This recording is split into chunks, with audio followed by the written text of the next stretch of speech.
I'd like to start off this video by saying thank you God for giving me the opportunity to make this video. So today we're going to be talking about something different, absolutely different. Why? Because I can. And this is my channel. And today I want to talk about the amazing things that happen in Marvel Comics. Yeah, I know. We usually do One Piece content, but not today. Okay, look, listen. The things I'm about to tell you, the things I'm about to reveal to you about Doctor Doom. Listen. The comic book I just read is probably the most hyped Doctor Doom comic book I've ever read in my entire life. Maybe you don't understand. So let me educate you, okay? So if you're a little bit behind, One World Under Doom is a comic book that focuses on Doctor Doom, obviously, taking over the world.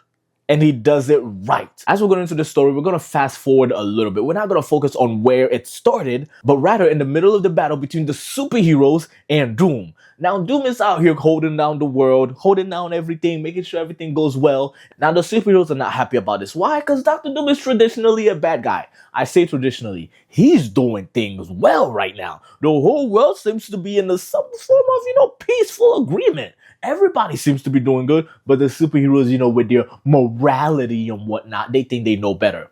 Let me explain to you what happens. So the first panel, let me tell you something. The first panel, Reed Richards says, Victor, and you just have the silence Richards. Let me tell you something. Oh, I love me some Doctor Doom. As the fight is going on between the superhero community and Doctor Doom, we notice that Valeria Richards, by the way, one of my favorite comic book characters of all time, okay? For those of you who know, you know. Valeria Richards decides that she wants to go ahead and help her parents. Her parents are Sue Storm and Reed Richards. She wants to go ahead and help them out win this fight because clearly they're losing. But this isn't very obvious to a lot of people. However, Valeria has noticed that he isn't putting a lot of his attention into this fight. He is multitasking. She brings this idea over to Franklin Richards, her brother, and says, we need to help our parents. And of course, he's going to reply with, yo, listen. This is Doom we're talking about. No, we don't. So they start coming up with different ideas as to how to help. So Franklin Richards then says, do you want to go ahead and teleport yourself in the middle of the battlefield? And she says, no, that would be a dumb idea. Obviously. So then she comes up with an ingenious plan and invents it on the spot. It takes her like 3 minutes. She says, let me go ahead and explain what this thing is. It's a hypersonic transmitter geared to resonate with his armor. Now, for us geniuses, we know what that means. But if you don't know what that means, I don't know how to explain it to you. I'll be honest with you. Your feeble mind would not understand what I'm about to explain to you. Yeah. But don't worry, I'll go ahead and give you the rundown. Essentially, what she will be doing is she will be transmitting Morse code over to Doctor Doom's armor, vibrating. Tap, tap, tap, tap, tap. You understand the whole concept of it, which is pretty genius. And at first, you're probably wondering, well, what kind of signal is she going to send? Is she going to send an entire conversation? No. All she sends is V-A-L, Val. And that's all she needs. And at first, you don't notice anything happening. And then she gets transported out of nowhere into the astral plane. This was Doctor Doom who transported her to the astral plane. And this is how he greets her. Let me go ahead and read it for you. It is good to see you, child. You look well. I received your message. Clever, as always. Now, you're probably wondering, what's the deal between Doctor Doom and Valeria Richards? Doctor Doom does not see anybody as an equal. In fact, most people aren't his equal. As a matter of fact, there is only one person in the entire world who can even think on the same level or close to the same level as Doctor Doom. And that's Valeria Richards. Valeria Richards is truly one of the most brilliant minds in the entire Marvel Universe. In fact, her birth was aided by Doctor Doom. Long story short, Doctor Doom helped Susan Storm give birth to Valeria Richards, and he also named her. So the name Valeria Richards was given to her by Doctor Doom. So they have a pretty close relationship. So essentially, they have a almost, father-daughter, uncle-niece relationship, really, if you want to see it, or goddaughter, godfather sort of thing. So then he tells her, you look well. I received your message. Clever, as always. You have my attention. I wonder, Valeria, what will you do with it? Oh my gosh, do you see the aura of this? Number one rule as Doom, aura farm, bro. And no matter what you do, you gotta aura farm. Look, maybe you don't understand. Look! She starts to notice that this is clearly an astral plane, and she asks him, this mindscape, is it Sorcerer Supreme magic? And he says, well, some of it. The others is other types of magic that he's mastered over the time. And she asks him, is he still fighting the rest? And he says, yes, he's multitasking right now. And then he says this, yes, Valeria, in the astral plane, your father proved to be slightly, surprising. I suppose is the right word. Irritating, perhaps. And then Valeria says, thank you for letting them live, because he could have just killed everybody. And he says, of course, no problem. I did it for you.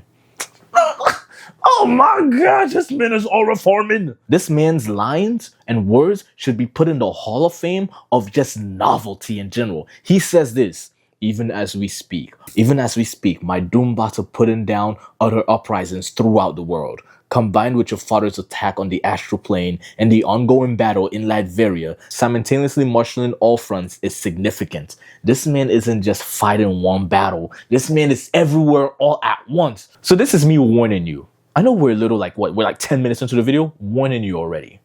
I'm gonna be glazing this man.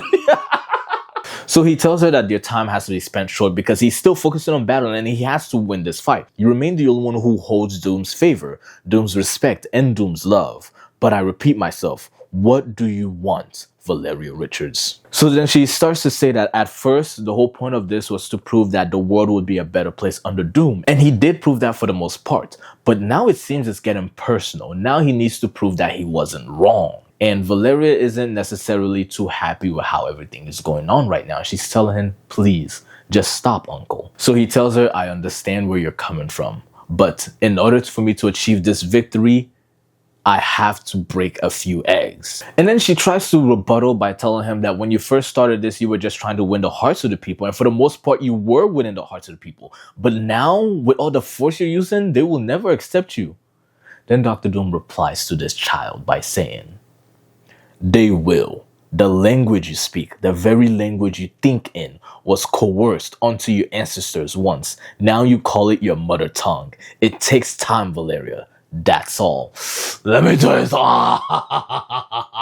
This man just said, look, they don't like it now, but soon it'll become the norm. They try to keep going back and forth, but as Dr. Doom says, he only has a short time to give her. So he tells her, okay, child, we will talk soon.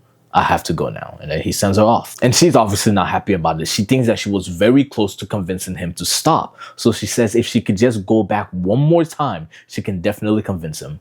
More on that in a little bit. So then the issue shifts over to the superhero community. They're trying to figure out a plan in order to take Dr. Doom. So they have to figure out how to use combos. Essentially, if you've ever played Marvel Rivals, you know what's going on here. Susan is obviously worried about her husband, and Maria, who is now the leader of S.H.I.E.L.D., tells her, don't worry, he'll live. This is where we see something very cool. Again, if you've ever played Marvel Rivals, you know what's going on here. We have Storm combining her efforts with Human Torch creating a firestorm, a fire hurricane, if you will. So then they use this thing called Maneuver 110. Essentially, they're going to be mixing the power energy beams of Iron Man and Cyclops with Invisible Woman, combining them and like redirecting them, like concentrating them. So I mean, that's cool. I don't know if it's gonna work. Now, try as they might, all these superheroes can keep trying to attack Dr. Doom, and maybe they will try, and maybe they have some kind of sliver of hope that one thing will work eventually. Dr. Doom is going to help them understand the errors of their ways. My armor is immune to Iceman's temperature manipulation, so he falls back to attacking indirectly with airborne ice, cooled nearly to absolute zero. And the Thing and Dr. Hank, Beast McCoy, as always, living up to his nom de plume. I don't even know what that is. Can think of nothing more effective to do than to throw rocks at their betters. And of course, now comes Dr. Storm, bending her allies' energies. But I am Sorcerer Supreme. I am Emperor of Earth. Even a week's worth of their powers hitting me in a femtosecond would be insufficient. Oh my gosh, bro, let me tell you something. Listen, they don't make up like Dr. Doom. It is all so petty, so cheap, so intolerable. I have perhaps permitted mutants their powers for too long. What do you mean by that? It seems those who stand against me have forgotten something. Anything an X-Gene expresses can be unexpressed. Yes! What the Oh, it just keeps going. That's got to be racist. There's no way. And then Susan Storm, throwing out words. She says, oh no, you monster. He replies, monster? No. Emperor. Let me tell you something, bro. And the next time we meet, you will address me as such.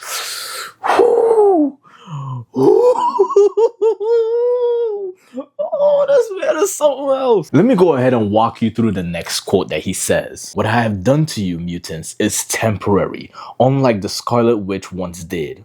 When you leave the battlefield, your powers will return, where they will then be joined, I trust, by the knowledge that they exist only at Doom's pleasure. That's cold. The powerless X-Men cannot prevent their forced retreat. Already, I am winning. And then her. Ah! This is where Squirrel Girl comes in, and I'll be honest, I was a little scared, because like, Squirrel Girl is known for off-screening some pretty big people, including Thanos. I was really hoping she doesn't off-screen him. That would have been really annoying, but I'm glad the writer didn't do that to us here. So then she tells him, alright Doom, that's it. This comes to an end here. And he looks at her. Doreen Green, an army fell at my feet. You think you can do anything? And she's like, oh, me? Good old me? I'm just a distraction. I'm maneuvering 99. That's why I'm a big old distraction from what's going on behind you right now. So then we see Reed Richards is casting a spell. And Dr. Doom says, I left Reed Richards alive, barely. He should be unable to fight, unable to attempt to combine his science and sorcery. And then I see it. Every hero who can produce energy does so. And Susan bends it all towards the shattered hammer, Stormbreaker. Richards is magically imbuing all of their abilities into a single item. It is unprecedented. Ooh! And guess who wields it? Well, would you look at that? It turns out Pachuna's favorite blushing blue-eyed nephew is worthy after all. Doc Ping! Doc Ping carries the hammer. So if you're ever wondering if he's worthy, yes. And I know you know what time it is. Oh my god. It's clobbering time! And then he smacks Dr. Doom with perhaps the loudest sound I have ever heard. And in good old comic story fashion, crack-a-cacoom! I think that's how he said it. As you all know, I gotta continue by giving you another one of Dr. Doom's quote. He replies to them by saying, you come at me with this strength, trickery, and hope you can muster, naively expecting them to carry the day. But they won't. Heroes, they never could, for Doom answers you with his will. This is it, my ultimate victory, to ensure it stands eternal against magic, against time travel, against trickery of all kinds. I do what I have planned to do, and I transform this moment, forged into a fixed point in time. What has happened will now always happen. It will not and cannot be changed. I bend time, causality itself, to forever and indelibly inscribe my eternal achievement onto the very fabric of the cosmos. And then I use my assailants' own innovation against them. All my magic and all my powers I feed into my armor. None but Doom could ever keep them in check. But of course, I don't want them to hold. I cease to even make the attempt. And my armor explodes into millions of magic-infused shards that saturate the battlefield. It turns a loss into a draw, into a win. It is everything I have, and it is spectacular. Before the eyes and cameras of a planet, I defeat everyone. Every shard finds a target, with power enough to bring these enhanced superheroes to the edge of death, but to just barely and painfully survive. They tear through their armor, through their flesh, through their bones. I've never been more magnificent. It's perfect. All see Doom, his most glorious, creating an image they will carry with them forever. Without armor, my face is exposed, but I still have enough magic to hide it from the same world I address. Oh my gosh! This dude is amazing! And for those of you who are reading this thinking it's unfair what Dr. Doom is doing to them, he's hurting them, he has a response for you. Witness how these poor souls live still, because today Doom permits it. Doom is wisdom, yes, and Doom is strength, but Doom is also mercy. And even the dullest of animals understand pain. Thus Doom has hurt these misguided heroes as no one else could, grievously. And then he continues to address the people and saying, in fact, these creatures have learned Should they ever resume the attack, Doom will not be this charitable again, and each will be forced to make reparations too. And that's where he's interrupted. And then you hear the word uncle. And he says, who dares? He looks around, trying to see who's interrupting him in his moment of glory. And that's where he sees it.